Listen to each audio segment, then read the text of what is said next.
Muharram Al-Haramaini, Eskom Enkom, dosen program studi informatika Fakultas Ilmu Komputer UPN Veteran Jawa Timur. Pada kesempatan kali ini, saya akan menjelaskan mata kuliah yang akan saya ampu sesuai dengan bidang keahlian saya, yaitu mata kuliah aplikasi mobile. Pada mata kuliah ini, mahasiswa akan belajar tentang cara mengembangkan aplikasi mobile yang meliputi lingkungan pengembangan terintegrasi, infrastruktur, serta pengembangan dan pengujian aplikasi mobile yang terhubung dengan database untuk memecahkan masalah pada dunia nyata atau business. Mata kuliah ini ditujukan pada mahasiswa informatika semester 5 karena mata kuliah aplikasi mobile adalah salah satu mata kuliah pilihan, di mana mata kuliah pilihan bisa diambil mulai pada semester 5 dengan kode IF221201 dengan pokok 3 SKS. Mata kuliah ini diselenggarakan sebanyak 16 pertemuan dengan rincian 14 pertemuan untuk materi dan 2 pertemuan untuk UTS dan UAS. Tentunya ada banyak topik yang akan dibahas pada mata kuliah ini, seperti pengenalan dan instalasi aplikasi mobile mengenai tools-toolsnya, lalu desain UI dan UX atau user interface dan user experience, dilanjutkan penerapan integrasi basis data, lalu menerapkan konsep API pada aplikasi mobile, dilanjutkan publikasi dan deploy program. Yang terakhir adalah project based learning dengan menerapkan suatu case atau studi kasus. Pada mata kuliah ini ada beberapa CPL prodi yang dibebankan pada mata kuliah aplikasi mobile. Yang pertama ada CPL 7 yang berisi mampu menggunakan bahasa internasional dan menerapkan ilmu pengetahuan dan teknologi pada kehidupan masyarakat. Lalu ada CPL 9 yakni kemampuan menganalisis, merancang, membuat dan mengevaluasi user interface pada aplikasi interaktif dengan mempertimbangkan kebutuhan pengguna dan perkembangan ilmu transdisiplin. Yang terakhir ada CPL 10 yang berisi kemampuan mendesain, mengimplementasi dan mengevaluasi solusi berbasis computing multi-platform yang memenuhi kebutuhan computing pada sebuah organisasi. Lalu untuk CPMK, ada 3 CPMK yang diturunkan atau yang diturunkan pada mata kuliah ini. CPMK pertama yaitu mahasiswa mampu menjelaskan pengertian dan istilah-istilah dalam pengembangan aplikasi mobile, serta mampu mendiskusikan contoh-contoh cara mengembangkan aplikasi mobile yang baik dan benar berdasarkan referensi jurnal yang terpublikasi, buku acuan, maupun aplikasi-aplikasi mobile yang telah beredar di pasaran. Lalu untuk CPMK 2, mahasiswa mampu merancang user interface (UI) dan user experience atau UX aplikasi mobile sesuai kaidah yang ideal berdasarkan referensi jurnal yang terpublikasi, buku acuan maupun artikel-artikel terkini yang mempunyai opini para pakar. Lalu ada CPMK 3, yakni mahasiswa mampu menerapkan dan mengembangkan setiap alur tahapan pengembangan aplikasi mobile, baik secara konsep, teoritis maupun secara praktik dengan menerapkan bahasa pemrograman, framework, desain database, serta konsep UI dan UX yang baik dan benar. 3 komponen utama dalam proses pembelajaran ini adalah DIA, yaitu delivery, di mana dosen akan memberikan presentasi, yaitu presentasi, dan RPS, di mana akan diunggah pada sebuah platform e-learning pembelajaran UPN Veteran Jawa Timur yang bernama Ilmu. Lalu ada interaction, nanti akan ada interaksi antara tenaga pendidik atau dosen dengan mahasiswa melalui diskusi, kemudian tanya jawab, dan lain sebagainya. Yang ketiga ada assessment, di mana setiap pertemuan akan dilakukan assessment, mulai dari assessment materi pada hari itu, dan juga akan ada assessment atau pelatihan atau penilaian untuk pertemuan yang selanjutnya. Selain itu, assessment yang dilakukan ada UTS pada pertengahan semester dan UAS di akhir semester. Untuk bobot penilaian pada mata kuliah ini 35% untuk UTS, 35% untuk UAS, dan 30% bertumpu pada project akhir atau project based learning, yaitu membuat perangkat aplikasi mobile berdasarkan sebuah case atau studi kasus yang dikerjakan oleh setiap kelompok mahasiswa. model pembelajaran pada mata kuliah ini yaitu project based learning melalui presentasi interaktif, demonstrasi, praktik, kolaborasi kelompok, dan respon kreatif. Untuk referensi yang digunakan pada mata kuliah ini ada beberapa buku, salah satunya yaitu Android for Absolute Beginner yang ditulis oleh Darren Allen pada tahun 2021, serta ditambah dengan rujukan beberapa referensi jurnal yang dimana agar mahasiswa mampu mengikuti perkembangan teknologi terbaru tentang aplikasi mobile. Dan kita buka dulu. Assalamualaikum warahmatullahi wabarakatuh. Selamat pagi. Untuk hari ini kita akan menjelaskan tentang desain user interface ya pada aplikasi mobile menggunakan Smart. Pada pertemuan kedua pada mata kuliah aplikasi mobile sekarang, kita akan menjelaskan ya, materi kedua. Kenapa kok perlu kita pelajari desain user interface ini? Kenapa kok tidak langsung kita membuat program ke kode programnya atau verifikasinya? Karena ya sama seperti aplikasi yang lainnya, entah itu berbasis desktop ataukah berbasis website ataukah mobile, ternyata kita tidak bisa langsung membuat programnya. Karena apa? Jika kita langsung membuat programnya, bisa jadi ya, tidak sesuai dengan yang sudah kita rencanakan. Misalkan awalnya alurnya ada 5 tahapan, ternyata yang kita butuhkan adalah 6 tahapan. Otomatis akan merombak segalanya, mulai dari database, tampilan dan sebagainya. Makanya kita perlu perancangan terlebih dahulu atau prototype. Nah, untuk membuat prototype atau rancangan biasanya ada banyak aplikasi ya.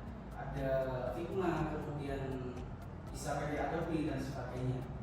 Nah, di pertemuan kali ini, di pertemuan kedua kali ini, yang kita bahas adalah seputar Figma. Nah, kira-kira user interface itu seperti apa, user experience seperti apa, kenapa harus Figma. Nanti akan kita bahas pada kelas kita ini. Nah, tujuan perkuliahan kita untuk hari ini ya, tujuannya adalah mahasiswa mampu memahami serta mendesain user interface atau UI aplikasi mobile secara baik dan benar. Di pertemuan sebelumnya, di pertemuan pertama sudah kita bahas tentang kontrak perkuliahan dan juga pengantar sedikit tentang aplikasi mobile. Nah, kira-kira untuk membuat sebuah aplikasi mobile itu ada beberapa macam, ya. Ada yang disebut natif, ya, kemudian hybrid. Nah, yang natif itu biasanya kita bisa menggunakan Android Studio. Ya. Nah, kenapa kalau disebut natif? Karena dia menggunakan bahasa alaminya. Kemudian kalau kita aplikasi iOS, ya, misalkan kita menggunakan Xcode, itu kalau natif. Kalau hybrid itu gampangannya kita membuat satu kode saja, tapi bisa kita deploy ke Android dan juga iOS. Ya. Contohnya adalah kita menggunakan React Native. Ya. Kalau React.js kan digunakan untuk website. Nah, kalau React Native ini kita gunakan untuk membuat aplikasi mobile. Jadi kalau misalkan di semester sebelumnya di pemrograman web ya, kalian fokusnya di JavaScript, kemudian kalian mengembangkan diri di React.js, tentunya kalau mau kalian ke React Native ini sangat mudah. Jadi pertemuan pertama sebelumnya ya sudah saya bahas kira-kira apa sih aplikasi mobile itu ya. Kira-kira aplikasi mobile itu apa? Bisa salah satu angkat tangan? Bisa dibuat mana aja? Itu lagi? Lebih praktis ya. Itu adalah alasannya kenapa kok kita harus bisa membuat aplikasi mobile. Jadi di prodi kita informatika kita tidak hanya dituntut bisa menggunakan, tapi harus bisa membuat perangkat aplikasi mobile. Nah, seperti yang saya bilang tadi, kalau kita membuat sebuah aplikasi, entah itu aplikasi berbasis website ataukah desktop ataukah mobile, kita harus merancang terlebih dahulu. Kalau di mata kuliah RPL mungkin kita harus menerapkan SLC. Kalau atau software development lifecycle, di mana itu ada beberapa banyak metode seperti waterfall, scrum dan sebagainya. Kita harus tahu ya, kalau kita membahas tentang user interface, kita harus tahu kira-kira user interface itu seperti apa, kemudian user experience itu seperti apa. Nah, kita bahas lebih dahulu user interface. Nah, user interface ini gampangannya adalah tampilan visual, ya, tampilan visual dari produk digital. Nah, biasanya user interface ini kita berhubungan dengan tombolnya, kira-kira bentuknya seperti apa, ataukah kita mendesainnya itu bulat atau kotak atau oval dan sebagainya. Nah, dan ini harus konsisten mulai dari frame pertama sampai yang terakhir atau di seluruh interface-nya. Jadi ini harus konsisten, berkesinambungan. Jangan termasuk warna juga. Ya. Kalau gampangannya kita bingung mencari warna, cari aja kita di Google ya, Google misalkan palet warna. Biasanya kita akan ditunjukkan kira-kira kombinasi warna apa aja yang cocok. Tidak mungkin di aplikasi kita itu backgroundnya merah, ya, kemudian tulisannya pink, kemudian tombolnya hitam, ya sampai keadaan. Itu kan tidak bagus untuk dilihat. Nah, itu untuk interface ya. Jadi untuk bisa interface kita menekankan pada estetika. Kira-kira bagus ataukah tidak, kemudian jelas atau tidak. Tidak mungkin background kita hitam, kemudian tulisan kita abu-abu, itu kan tidak jelas tulisannya. Lalu kemudian konsistensi, seperti yang saya bilang tadi. Kalau misalkan tema aplikasi kita itu biru, tentunya setiap frame atau setiap user interface itu harus kita selaraskan temanya. Tidak mungkin kita warna-warni. Nah, ini tentang user interface. Nah, kemudian bedanya apa dengan user experience? Nah, kalau user interface tadi utamanya adalah estetika, nyambung warnanya, kemudian konsistensi layoutnya dan sebagainya. Tapi kalau user experience, ya namanya juga pengalaman pengguna ya kalau di Indonesia kan. Ini lebih ke kenyamanan. Misalkan kalau kita melihat tulisan warna yang terang ya, atau merah misalnya, backgroundnya merah, tentunya tidak nyaman bagi pengguna. Tentunya kita membuat sebuah aplikasi berbasis apapun, entah itu desktop, kemudian mobile atau website. Ternyata tujuan kita adalah pengguna itu betah, ya, betah atau bisa lama menggunakan aplikasi yang kita buat, tidak jenuh, kemudian tidak gampang sakit mata dan sebagainya. Di sini ya, kita bukan, kalau UI tadi kan masalah kombinasi warna saja, tapi kalau UX ya, kita harus bisa kira-kira warna yang tidak merusak atau tidak menyakiti mata itu warna apa. Ini tentang UX, kemudian efisiensinya, kemudian kepuasan pengguna. Jadi kita harus benar-benar setelah kita rancang, kita lakukan riset, bisa kita lakukan survei misalkan, kita bisa cobakan ke pengguna atau orang lain, kira-kira hasil surveinya seperti apa, apakah sudah oke atau belum. Nah, makanya di sini ya, di UX ini kita tulis ya, melibatkan riset ya, mulai dari kepuasan pengguna seperti apa ya, kemudian alur ini juga masuk ranahnya user experience. Bagaimana misalkan kita sebagai mahasiswa baru PTN Jawa Timur, kira-kira bingung nggak ketika melakukan pendaftaran di alur ini? Kira-kira bingung nggak? Pasti nggak proses pendaftaran di sini? Bingung menunya mungkin ya. Kira-kira harus ngapain? Ya, bahkan sampai sekarang masih bingung. Iya. Jujur ya. Jadi pentingnya riset seperti ini. Bagaimana pengguna itu tanpa melakukan atau bahkan tidak diberitahu user guide-nya, tidak diberi petunjuknya, tapi kita sudah bisa melakukannya. Misalkan kita install Facebook, kita tidak pernah diajari bagaimana menggunakan Facebook. Ya, kita harus tahu loginnya di sebelah kiri kanan, kemudian membuat postnya seperti apa, bagaimana membuat postingan video dan sebagainya. Nah, lalu Instagram, TikTok juga seperti itu. Jadi patokan seperti sosial media tadi itu pastinya sangat melakukan riset yang tinggi. Bagaimana pengguna itu betah di aplikasinya, apalagi di persaingan yang sangat tinggi ya antara sosial media ini. Lanjut, ini rangkumannya. Kira-kira perbedaan UI dari X ya, dari paparan yang sudah saya jelaskan. Kalau dari fokusnya, kalau UI ini lebih ke visualnya. Nah, kira-kira nyambung tingkatnya dengan tulisan, warnanya seperti apa. Nah, dilanjutkan dengan user experience. Makanya UI UX ini biasanya berkesinambungan. Kita desain dulu, kemudian pengalaman penggunanya seperti apa, apakah sudah puas atau belum. Kalau ada yang kurang, ya harus kita perbaiki UI-nya. Kemudian kalau dilihat dari segi elemen utamanya, kalau UI itu desain visualnya seperti apa, warnanya seperti apa, ya.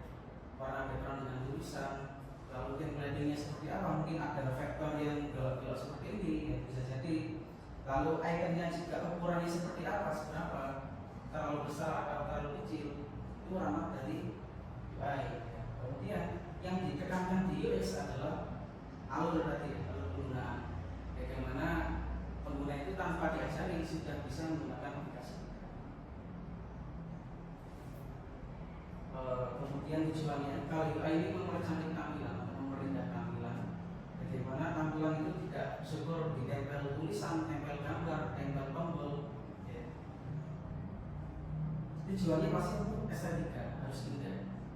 Tapi kalau intens ya, tujuan utamanya adalah membuat pengguna ini nyaman, puas, kemudian bisa berlama-lama dalam aplikasi kita.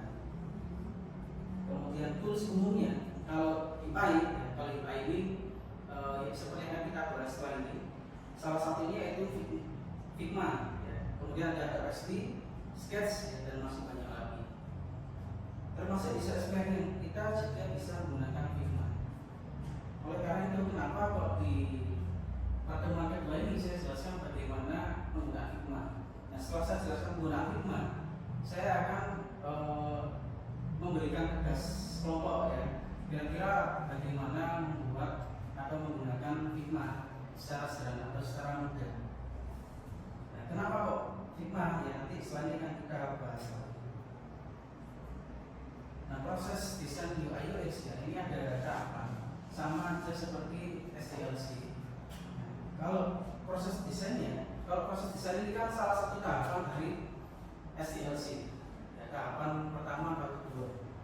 Nah, di tahapan tadi bisa kita riset juga kira-kira seperti apa tahapan-tahapan untuk melakukan desain UI UX. Nah, ini ada yang pertama, kita harus memperhatikan empatis ya. Jadi kita harus memahami kebutuhan pengguna atau dibahasakan identifikasi kebutuhan pengguna. Kita harus mungkin mewawancara, interaksi secara langsung kepada pengguna aplikasi kita. Lalu define berarti kita setelah wawancara dengan pengguna, kita rumuskan kira-kira masalah dari pengguna ini apa, sehingga kita dapat solusi terbaik dari masalah pengguna tadi. Misalkan ya, ada suatu pengguna sosial media yang kita contohkan, dia itu kesulitan dalam mengoperasikan. Berarti ada yang miss di sana. Itu adalah salah satu kesempatan kita ya untuk memberikan solusi atau kita dapat masuk di masalah itu sehingga aplikasi kita mempunyai nilai plus di mata pengguna. Kemudian kebutuhan pengguna sudah dapat, masalahnya sudah didapatkan, solusinya sudah ada. Nah, tidak mungkin kita langsung membuat program ini. Kita harus prototyping dulu. Ya, kita membuat mockupnya atau rancangannya. Salah satunya menggunakan Figma. Kalau sudah dirancang menggunakan mockup, lalu baru diimplementasikan mulai dari database seperti apa, kemudian kode programnya seperti apa, sampai proses deploy ya, proses testing. Nah, ketika proses testing ini atau pengujian, kira-kira ada revisi atau tidak dari pengguna atau lain. Nah, ini tentang UI UX. Sekarang kita akan masuk ke Figma. Nah, Figma sendiri harusnya sudah kita dapatkan atau kita praktekkan di mata kuliah di semester sebelumnya, yaitu mata kuliah desain antarmuka.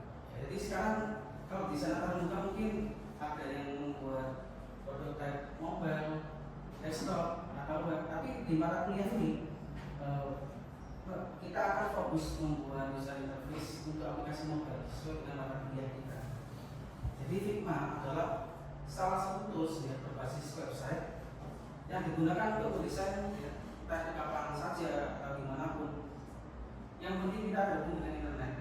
Tetapi Figma ini tidak hanya berbasis website, kita juga bisa install di desktop kita. Jadi karena kita pilihannya, kita mau membuat berbasis desktop atau website bisa.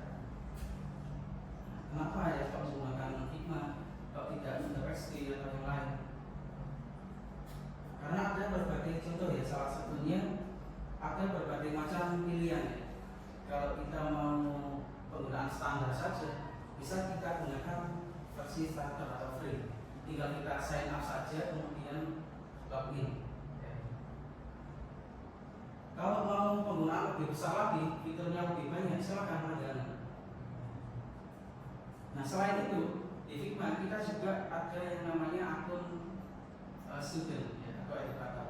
Jadi bagi mahasiswa atau siswa atau guru atau dosen atau pengajar, itu bisa kita upgrade gambarannya akun kita. Yang mungkin awalnya hanya bisa membuat 3-4 frame, karena sudah kita tingkatkan dan ini free, yang penting kita mempunyai email institusi. Nah, itu bisa kita tingkatkan yang awalnya free cuma 4 frame misalkan ya, bisa jadi tidak terbatas dan sebagainya. Nanti silakan bisa dicoba. Menjadi yang saya jelaskan. Jadi Figma tidak hanya berbasis desktop ya, atau berbasis website ya. Kita bisa gunakan dua-duanya. Bisa menggunakan desktop, bisa juga berbasis website. Ini adalah contoh ya, bahwa Figma itu bukan hanya versi free yang terbatas hanya 1 atau 4 frame. Misalkan kalau mau membuat lebih banyak frame, apakah harus berlangganan? Tidak ya. Nanti di bannernya website Figma itu akan ada ini banner Figma is free for student and educator. Tinggal kita klik get verified aja. Nanti kita masukkan identitas kita, kemudian email kita, nanti akan ada verifikasi ke email kita, ke email.ac.id. Nah ini silahkan dicoba. Ini salah satu alasan utama kenapa kok kita menggunakan Figma. Nah, selain itu dengan Figma ya, sama seperti bahkan menggunakan Figma sama seperti kita membuat atau mendesain suatu kayak flyer, banner semudah itu. Bahkan kelebihannya daripada misalkan Adobe XD, kita bisa satu file bisa dikerjakan beberapa orang sekaligus, sama seperti Canva. Nah, kita akan mengenal dasar ya, tentang Figma, kira-kira tampilannya seperti apa, menunya apa saja. Ini adalah tampilan awal ya, Figma itu seperti apa. Tampilan awal ketika kita sudah sign up ya, kita sudah login, sign up login. Nah ini adalah tampilannya. Ini contoh tampilan Figma yang kanvasnya sudah mengerjakan project. Nah, selanjutnya akan kita kenali kira-kira bagian atas namanya apa, kiri apa, tengah ini apa, kemudian kanan ini apa. Kenapa kau harus tahu? Soalnya ini adalah basic ya, basic. Nah, yang bagian atas kita sebutnya menu. Isinya adalah tools, mulai dari membuat shape rectangle, kemudian oval, kemudian mengganti kursornya dan sebagainya. Nah, yang sebelah kiri ini adalah bagian page ya, kita mengatur frame-nya seperti apa, kemudian layering objeknya seperti apa, lalu asetnya apa saja bisa diatur di sini. Kita bisa menambahkan aset di sini. Kemudian yang bagian ini adalah worksheet kita atau kanvas. Di sini kita kerjain di sini. Mulai desain buat tombolnya seperti apa, warnanya seperti apa. Di sini. Kalau yang sebelah kanan ini kita sebut inspector panel atau properties namanya.